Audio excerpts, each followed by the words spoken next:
40 gramong droga nasabat sa buy-bust operation sa Naga City. Suspect arestado.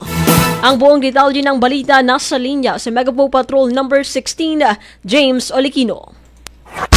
Bicol Network News Report!